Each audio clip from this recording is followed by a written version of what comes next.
크게 두 부류의 세 사람이 나오긴 하지만 두 부류의 사람이 나오는데 첫 번째 사람은 자기가 예수님을 따라가겠다는 거예요. 어디든지 가시든지 제가 따르겠습니다 라고 얘기를 하는 겁니다. 여러분 요즘 같은 시대에 이런 사람이 얼마나 귀한 사람입니까? 그죠? 여러분 우리 교회에도 지금 한 달째 계속 방문하고 계세요. 계속 방문하고 계시고 그리고 두 분이 지금 이 한 달 사이에 등록을 하셨어요. 새로 등록을 하셨고 얼마나 감사한 일입니까? 근데 등록하시자마자 많이 와가지고 제가 뭐부터 할까요?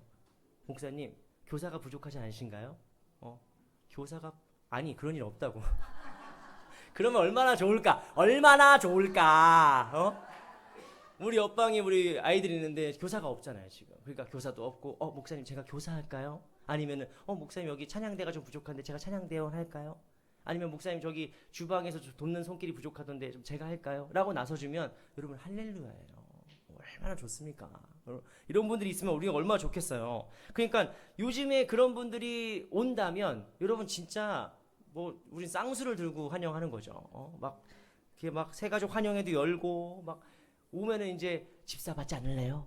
집사 같이 집사 직분도 주려고 하고 막 열심히 하겠죠. 그런데 그런 훌륭한 사람이 어디든 가지든지 제가 따라가겠습니다 라고 하는 이 훌륭한 사람이 나타났는데 예수님의 답변은 뭡니까? 여우도 굴이 있고 공중의 새도 집에 있으되 인자는 머리 둘 곳이 없도다. 뭔 말이죠?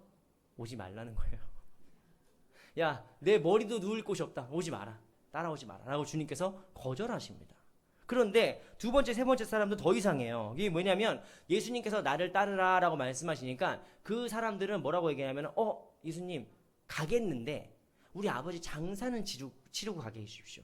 우리 아버지 장례를 제가 치르고 가게 해주십시오 라고 부탁을 해요. 그리고 다른 사람은 예수님 가긴 갈 건데 우리 가족 인사만 좀 하고 가게 해주십시오 라고 얘기하면 당연한 얘기 아닙니까? 가족들한테 작별 인사만 하고 가게 해달라고 했는데 예수님께서 뭐라고 답변하세요? 손에 쟁기를 잡고 뒤를 돌아보는 자는 하나님의 나라에 합당하지 아니하니라 라고 말씀하십니다. 그러니까 이게 되게 이상한 거예요. 왜냐면 보통 하겠다는 사람을 같이 하는 거고 아직 전 준비가 안 됐습니다 하면은 그 사람 냅두는 거죠. 냅둬야 되는 거지. 그런데 예수님께서는 하겠다는 사람을 말리고 안 하겠다는 사람을 데리고 가려고 하신단 말이에요. 우리가 오늘 이 말씀을 통해서 제자도란 무엇인가, 제자란 무엇인가에 대해서 함께 좀 생각을 해봐야 됩니다. 첫 번째 사람을 좀 먼저 볼 텐데 여러분 주님이 어디로 가시든지 내가 따르겠나이다 라고 얘기하는 이 사람은 오늘 누가복음에는 직업이 기록되어 있지 않지만 마태복음 8장 19절 말씀 보시면 이 사람의 직업이 뭐냐면은 서기관이라고 나옵니다. 서기관. 여러분 서기관이라고 하면은 오늘날로 치면은 약간 법조계에 계신 분들이에요. 사실은 서기관이 뭐 약간 뭐 검사나 판사, 변호사 뭐 이 정도 법조계에 계신 분들이라고 우리가 봐도 될 정도로 이분들은 사실 되게 사회 지도층입니다. 엘리트들이고 공부도 잘하는 분이고 엘리트고 지배층이죠 사실. 그러니까 이런 분이 갑자기 와가지고 예수님한테 주님을 따르겠다는 거예요.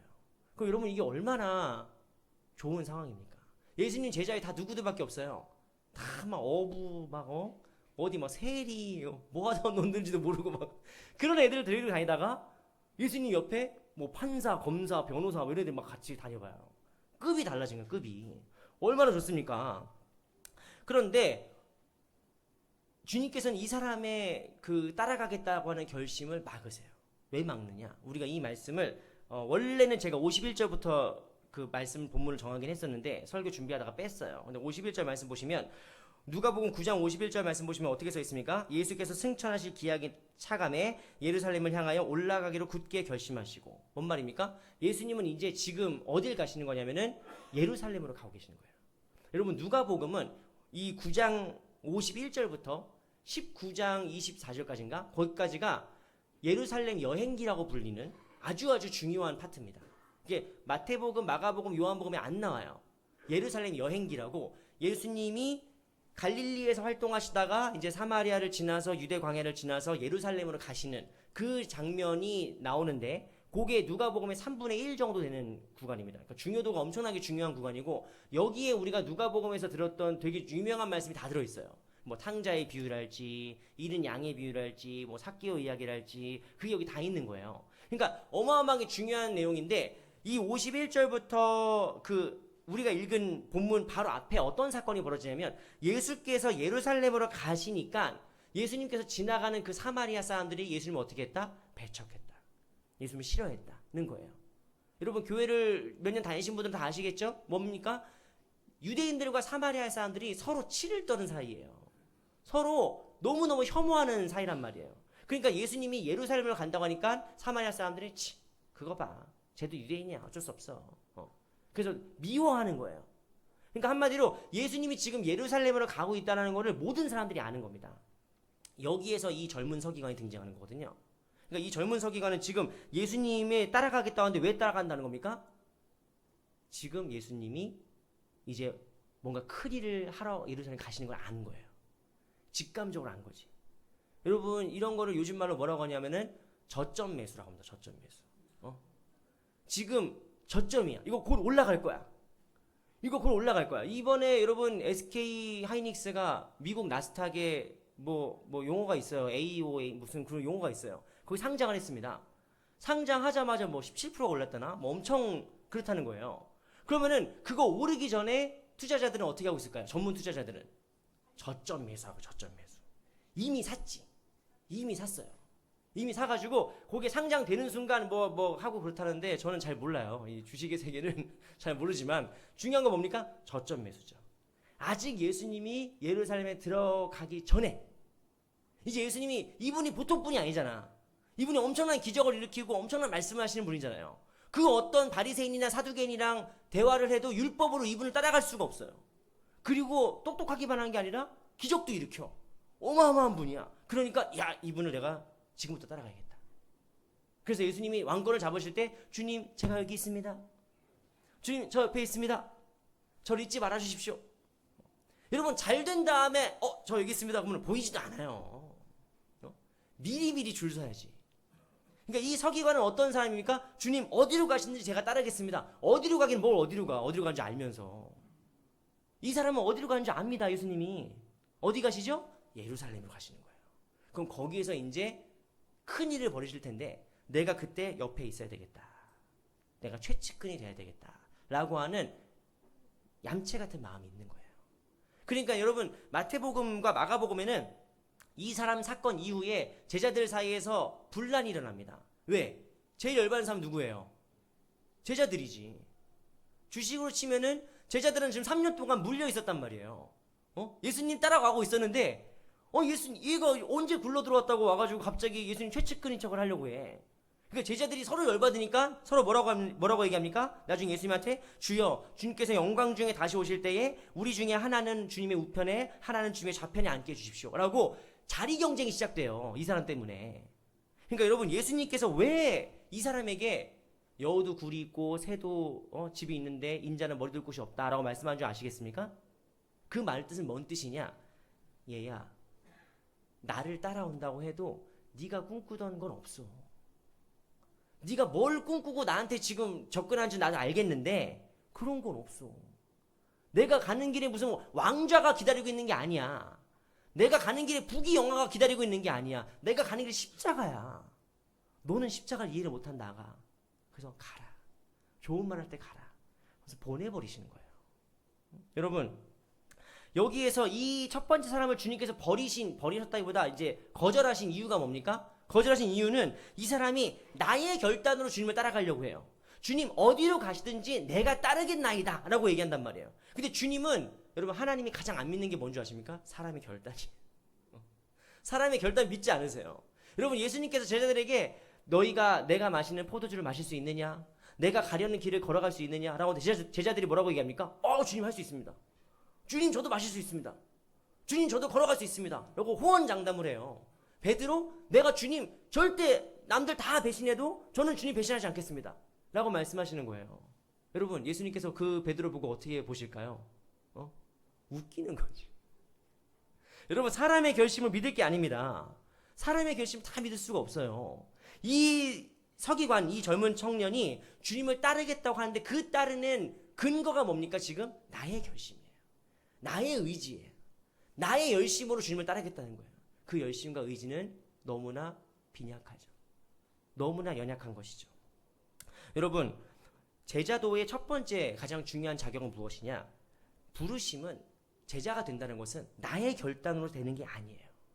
한국 교회에서 사랑의 교회를 중심으로 제자 훈련을 많이 하다 보니까 마치 우리가 제자 훈련 뭐 초급 과정을 거치고 중급 과정을 거치고 고급 과정을 거치면 제자도가 마치 초등학교, 중학교, 고등학교 올라가는 것처럼 레벨이 있다고 생각하는 거예요. 여러분, 제자는 그런 게 아닙니다.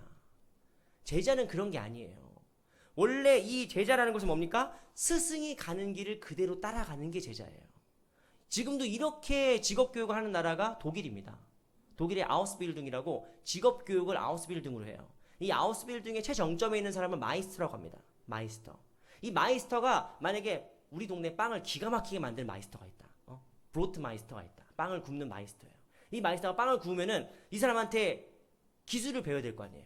나도 빵을 저렇게 만들어가지고 나도 장사를 잘하고 싶잖아요. 그러면 그 사람 밑에 들어가서 도제 시스템이라는 게 있어요. 그 밑에서 계속 기는 거예요. 레알링. 계속 기고 잡일하고 청소하고 설거지하고 하면서 그 스승님이 어떻게 반죽을 하는지 어떻게 빵을 숙성시키는지 그런 걸 다 지켜보는 겁니다. 그래서 거의 그렇게 허드렛 일을 막 하다가 이제 게셀로 올라가요. 게셀은 숙련공이라는 뜻입니다. 숙련공.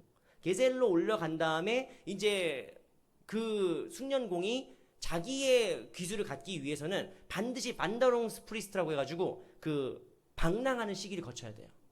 그래서 만약에 뒤셀도르프에서 빵을 배운 사람이라면 3년 동안 그 50km 근방엔 접근 금지거든요. 그러니까 뭐 쾰른도 안 돼. 어디 프랑크푸르트 가든지 어디 뭐 뮌헨 가든지 뭐 가가지고 거기서 다른 마이스터들한테 배우고 다녀야 돼요. 그래서 우리 선생님은 빵을 이렇게만 바람을 넣었는데 저기는 2시간 뒤에 이렇게도 넣는구나. 이런 것들을 막 배워가면서 제자가 완성되는 거예요. 뭔 말입니까? 제자는 어떤 학벌이나 등급으로 완성되는 게 아니라 스승이 하는 걸 따라가면서 완성되는 거예요. 그게 제자도라고. 스승이 하는 것을 보면서 따라가는 거예요. 여러분, 이 지금 젊은 서기관은 뭐가 문제입니까? 내가 예수님 측근에 있어가지고 이 좋은 것만 다 이렇게 뽑아 먹으려고 하는 거죠. 그런데 사실 예수님께서 말씀하신 제자는 무엇이냐? 그냥 나를 따라오는 존재, 나를 따라하는 존재를 원하시는 겁니다. 여러분, 이것이 사실 목회자인 저에게 되게 찔리는 지점 중에 하나가 뭐냐면은, 여러분, 요즘에 신학교가 지원 미달이라고 합니다. 신학교가 별로 사람들이 안 온대요. 저도 지금 여기 교회 담임 목사로 와 있지만 제 친구가 저기 서종에 있는 정배교회 담임 목사 됐거든요. 위임 목사가 됐어요. 2주 전에. 그 친구도 있고 제주도에 내려간 동기 형도 있어요. 그분들하고 연락하는데 어떻게 교회 부임해서 어때? 괜찮아? 얘기하다가 부교육자가 안 구해진다는 거예요. 부교육자가 안 구해진대. 아무리 사례비를 이렇게 막 올리고 나만큼 준다고 해도 담임 목사만큼 사례비를 준다고 해도 부교육자가 안 와요. 여러분, 이상하죠? 모든 신학생들이 다 부름받아 나서니 몸 어디든지 가오리다 찬양하면서 신학교 들어갔단 말이에요. 근데 신학교 졸업해가지고 나갈 때쯤 되면은 아골골짝 빈들은 저전도사를 보내소서. 멸시천대 십자가는 저 목사가 지게 하소서. 나는 영광 받고 싶은 거야. 나는 잘 먹고 잘 살고 싶은 거예요. 나는 편안한데 안정적인데 가고 싶은 거예요. 여러분, 이게 지금 제가 어디 가서 이런 설교 못 합니다. 왜냐면 남들이 보면은 너는 좋은 데 갔잖아. 너는 지금 잘 먹고 잘 살잖아. 그러면서 왜 뭐 이렇게 신학생들 비하하냐? 왜 다른 사역자들 비하하냐? 라고 얘기하기 때문에 제가 참 마음에 찔림이 있어요. 근데 어쨌든 여러분, 지난 80년대, 90년대 교회가 막 부흥하고 성장할 때는 그렇게 신학생들이 몰리고, 저만 해도 10몇 대 1로 들어갔어요. 신학교 입학할 때. 그렇게 경쟁률이 치열하고 막 그렇게 했는데, 지금은 교회가 쇠퇴하고 잘 부흥하지 않는다고 하니까 사람들이 교회를 안 와. 신학생이 안 되고 목회자가 안 되려고 하는 거예요. 여러분, 우리가 꿈꾸는 게 뭡니까? 우리가 지금 제자가 되겠다는 게 뭐예요?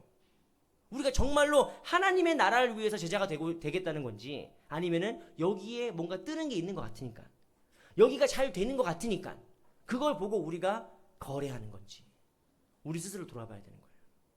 그래서 예전에 제가 아는 권사님들 중에 몇 분이 저한테 만나서 그러는 거예요. 목사님, 저희가 30년 전에는요, 40년 전에는요, 정말 너무 훌륭하고 헌신적이고 정말 이렇게 교회에 위해서 헌신하는 전사님들, 목사님들 많이 봤는데 요즘 전사님들 왜 그래요? 요즘 목사님들 왜 그래요? 그러는 거예요. 나도 그 권사님한테 얘기했어요. 권사님, 저도 20년 전에는 그렇게 훌륭한 권사님들 많이 봤는데 요즘 권사님들 왜 그래요? 네, 그래요. 네. 그 다음부터 이제 서로 연락 안 해요. 근데 여러분, 우리가 제자라는 것을 다시 생각해 봐야 돼요. 제자는 내가 가겠다고 제자가 아니에요. 내가 열심히 하겠다고 제자가 아닙니다. 오히려 하나님의 주님께서 보시는 제자의 자격은 무엇이냐? 첫 번째, 자격이 없는 자입니다. 자격이 없는 자예요. 뭐 소릴 거예요. 여러분, 예수님께서 베드로를 부르실 때 어떻게 부르는지 아십니까? 베드로가 밤새 고기를 잡는 허탕을 쳤어요. 허탕을 쳤는데 예수님께서 지나가시다가 깊은 데로 가서 그물 다시 한번 내려봐라. 깊은 데로 가서 다시 그물 내려봐라. 그래가지고 베드로가 그물을 탁 내렸더니 세상에 물고기가 꽉 잡힌 거예요. 그럼 여러분, 정상적인 반응이라면 어떻습니까? 정상적인 반응이라면 어우 뭐 선생님 훌륭하시네요. 그 깊은데 물고기 있는 거 어떻게 알았대? 보세요? 그러면서 물고기 몇 마리 주면서 아유 감사하다고 살해하고 보내면 돼요. 근데 베드로가 어떻게 반응한 줄 아십니까? 주여 나를 떠나소서 저는 죄인으로소이다 말하는 거예요. 여러분, 예수님의 제자가 되는 자들은 하나님 앞에 우리가 섰을 때 내가 아무 자격이 없다는 걸 알게 돼요. 내가 아무 자격이 없어. 나는 주님 앞에 바로 설 수도 없는 존재라는 걸 깨닫는 자가, 무자격자가 제자의 자격이 첫 번째예요. 이 서기관 청년은 뭐가 문제입니까? 내가 자격이 된다고 생각하는 거야. 내가 따라가겠나이다. 내가 결심하고 내가 열심으로 하면 된다고 생각하는 거야. 그게 아니에요. 자격이 없는 자가 하나님의 제자가 됩니다.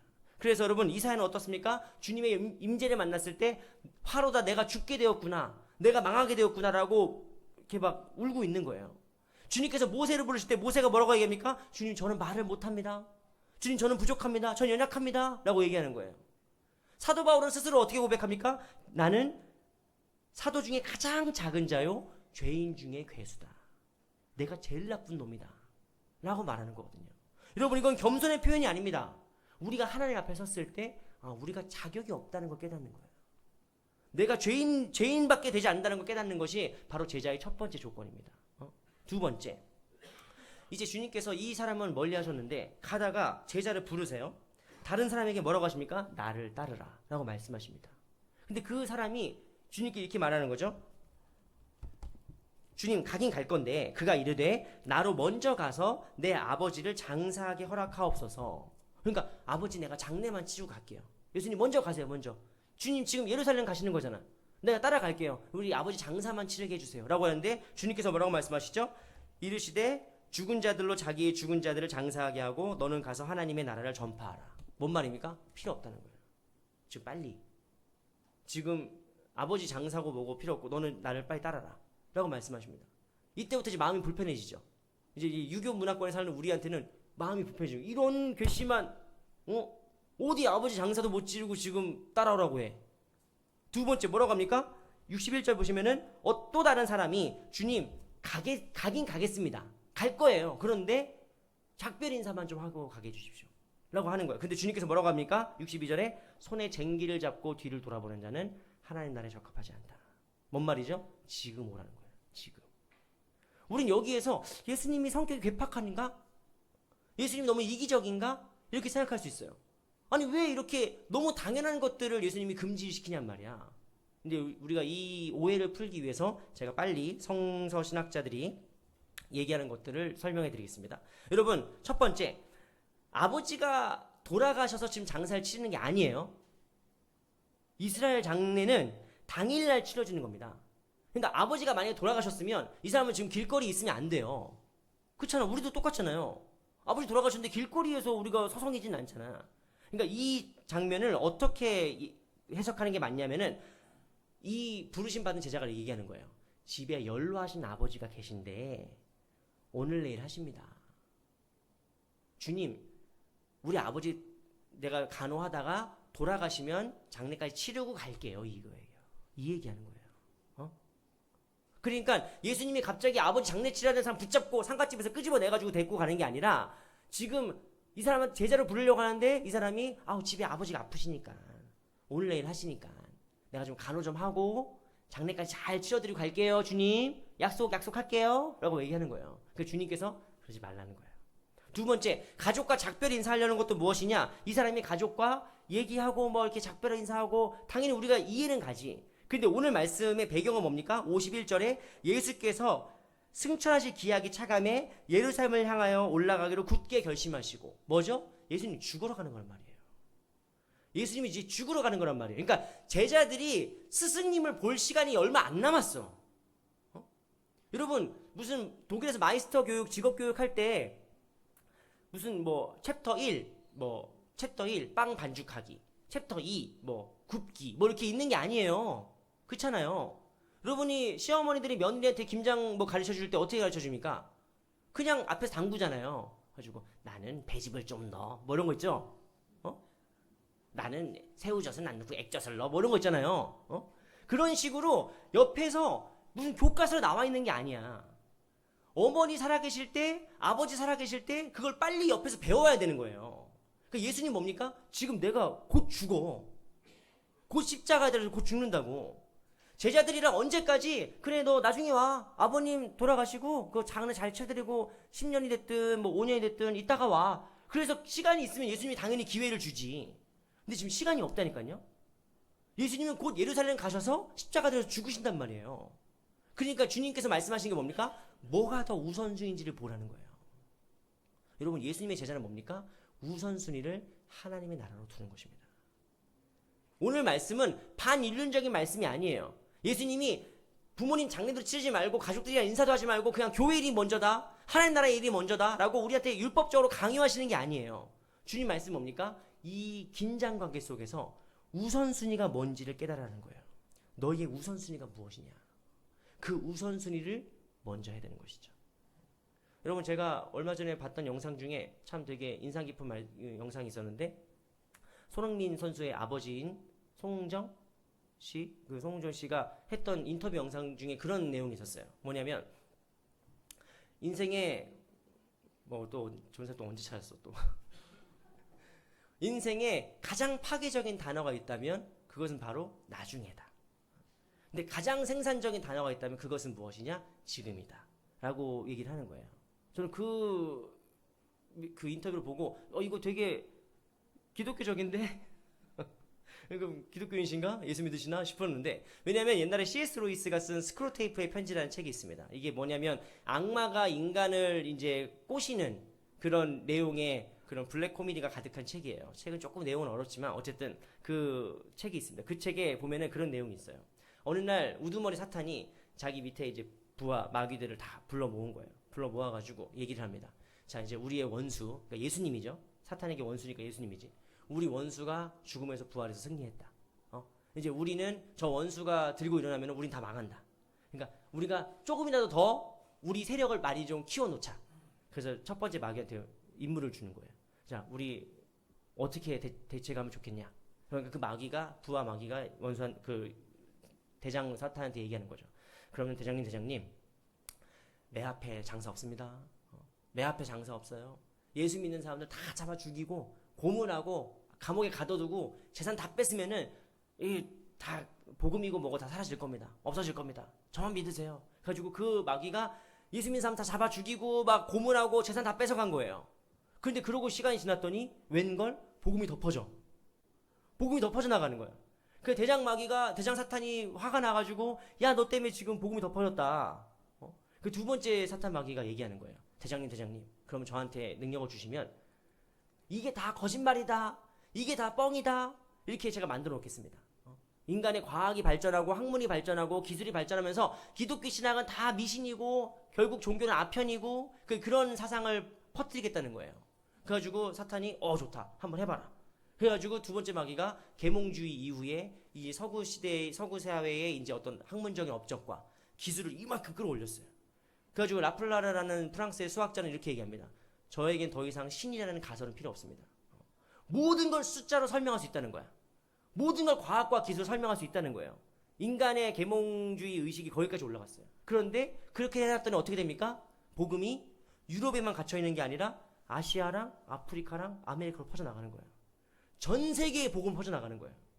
그래서 옛날보다 지금이 더 예수 믿는 사람 더 많아. 지금 유럽보다 아시아에서 예수 믿는 사람 더 많아요. 그러니까 이제 대장 사탄이 화가 난 거예요. 그래가지고 야 니네 때문에 지금 복음이 더 증거되고 세상에 예수 믿는 사람 더 많아졌다. 이거 어떻게 할 거냐 라고 얘기하니까 마지막 마귀가 그렇게 얘기했다는 거예요. 대장님 저한테 좋은 수가 있습니다. 그게 뭐냐?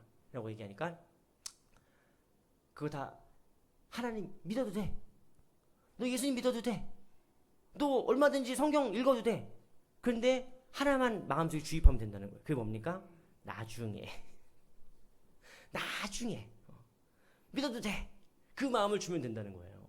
그러니까 대장 마귀가 야 맞다 너 진짜 똑똑하다 잘했다 했다는 거죠. 여러분 이 글을 쓴 사람이 영국의 작가인 C.S. 루이스예요.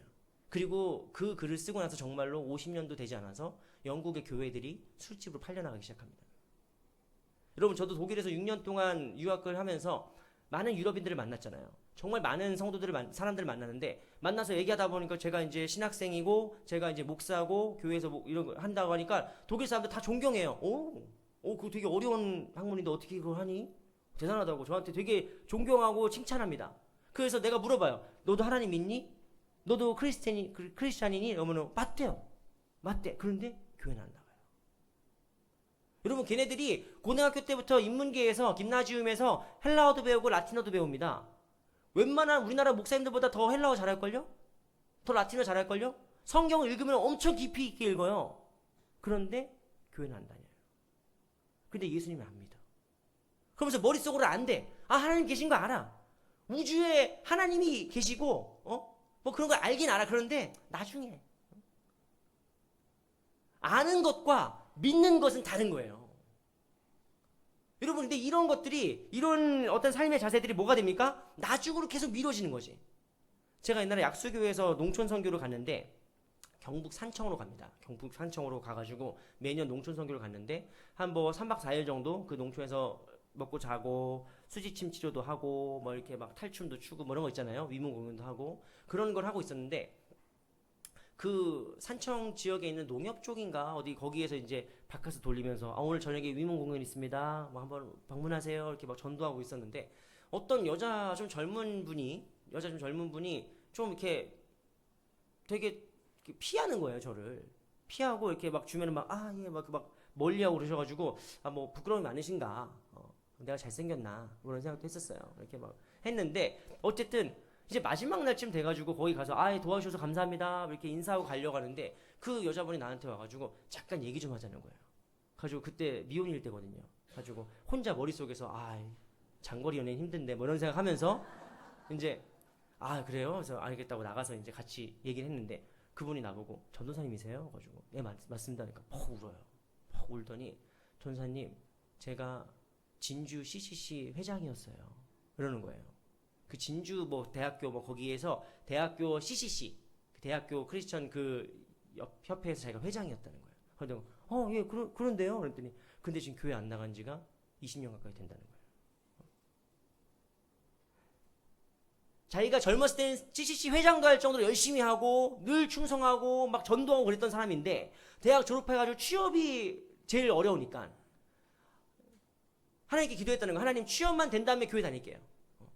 취업만 된 다음에 다시 예수님 다시 믿을게요. 근데 취업하고 이제 사람 만나가지고 결혼하고 하고 난 다음에 마음속에 어떤 마음이 드냐면 주님 결혼하고 교회 다닐게요. 임신했네? 주님 아기만 낳고 이제 예수님 믿을게요. 라고 하면서 계속 미루고 하다 보니까 벌써 10몇 년이 흐른 거예요. 그러고 나니까 이제는 내가 교회를 가면 하나님이 화를 낼 것 같다는 거예요. 너 취업만 하면 온다며. 너 결혼하면 온다며. 너 애기 키우면 온다며. 계속 미뤄지는 거예요. 그래서 마음속에 그런 두려움이 있더라고. 두려움이 있으시더라고. 또 지방에는 교회가 많지 않으니까 그분이 좀 되게 교회를 찾는 되게 어려움이 있었던 거예요. 근데 그걸 보면서 이게 남의 일이 아니다. 이게 진짜 남의 일이 아니다 싶은 거예요. 여러분 삶에 중요한 것들이 많죠.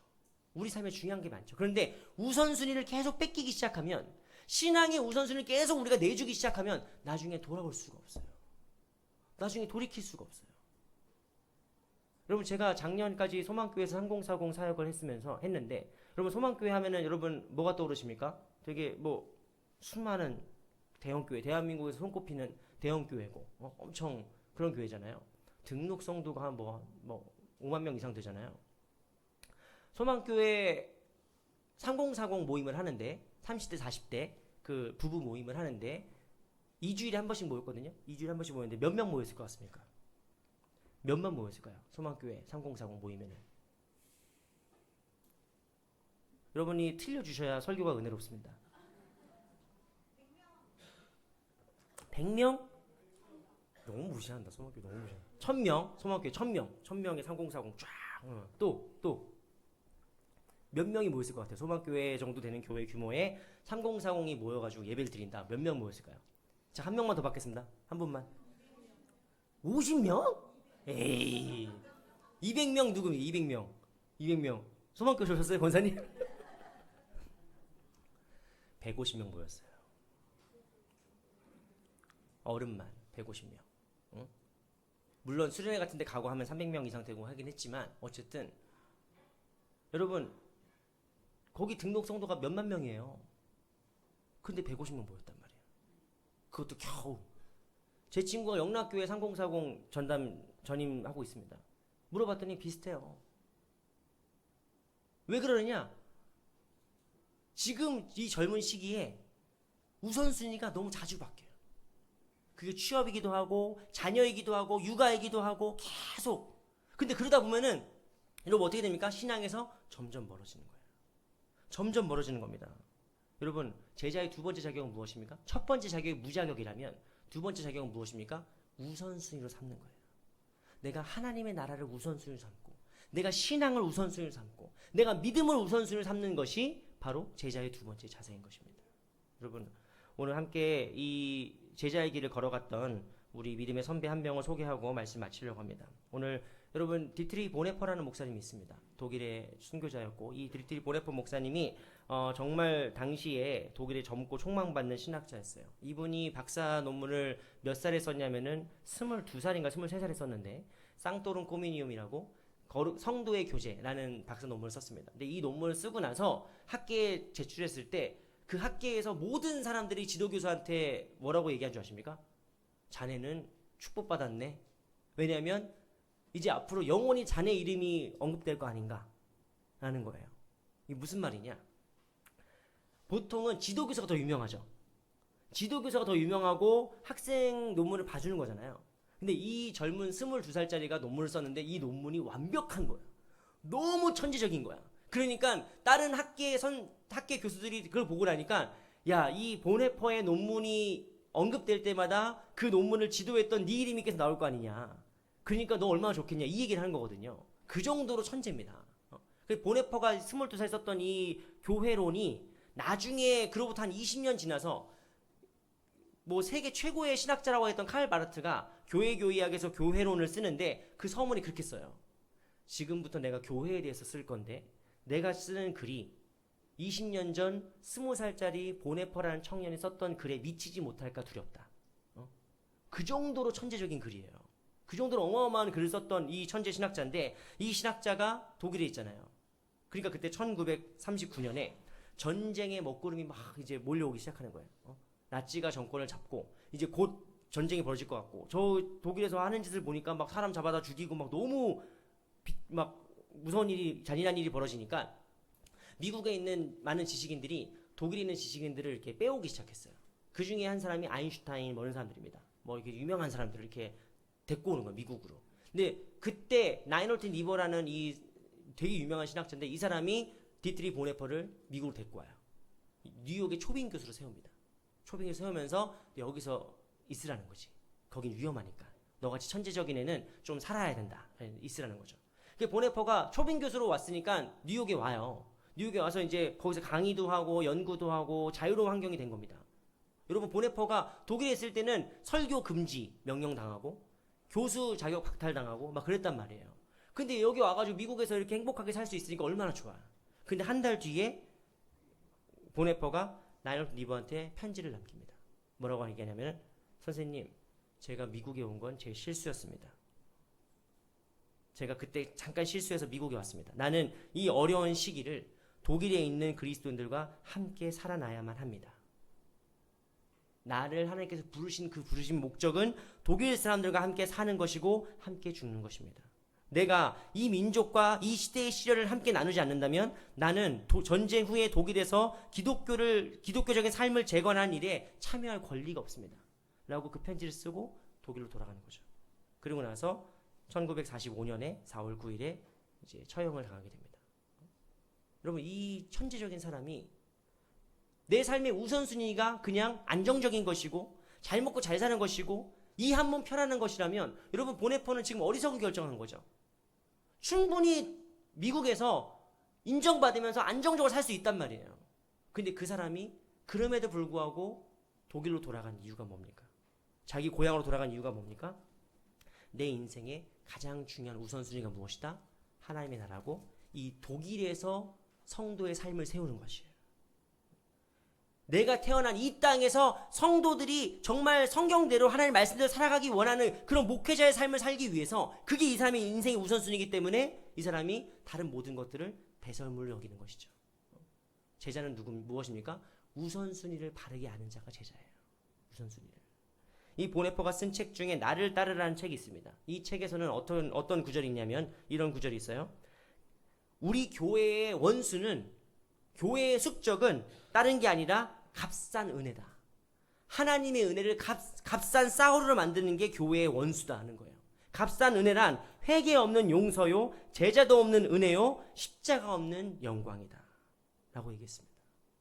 사랑하는 우리 드림의 교회 성도 여러분, 우리는 교회를 방문하는 방문객이 아닙니다. 우리는 교회를 쇼핑하고 윈도우 쇼핑하듯이 한번 쓱 둘러보는 구경꾼들이 아닙니다. 주님께서는 우리를 구경꾼으로 부르지 않으셨어요. 주님께서는 우리를 제자로 부르신 거예요. 모든 민족으로 제자를 삼으라고 말씀하시는 거예요. 우리는 정도의 차이가 있고 상황의 차이 있지만 모두 다 제자로 가는 걸음 그 도중에 있는 거죠. 도상에 있는 것이죠. 여러분, 그때 우리가 늘 깨달아야 되는 마음이 무엇입니까? 첫 번째, 내가 잘난 게 아니다. 나는 자격 없고 나는 부족하지만 주님이 나를 부르셨다 라고 하는 그 부르심에 대한 확신이 있어야 되고, 두 번째 뭡니까? 내 삶의 우선순위가 무엇인지, 내가 인생에서 가장 중요하게 생각하는 게 무엇인지를 돌아보면서 그것이 예수고 하나님의 나라고, 그래서 하나님 나라의 이 영광을 위해 살아가는 저와 모두가 다 되기를 주님의 이름으로 축원합니다. 우리 함께 찬양했던 찬양 중에 소원이라는 찬양이 있습니다. 소원. 이 찬양 가사를 함께 묵상하시면서 하나님, 내가 이런 제자의 삶을 살아가는 저희들 되게 해달라고 같이 묵상하며 기도하는 시간 되길 원합니다.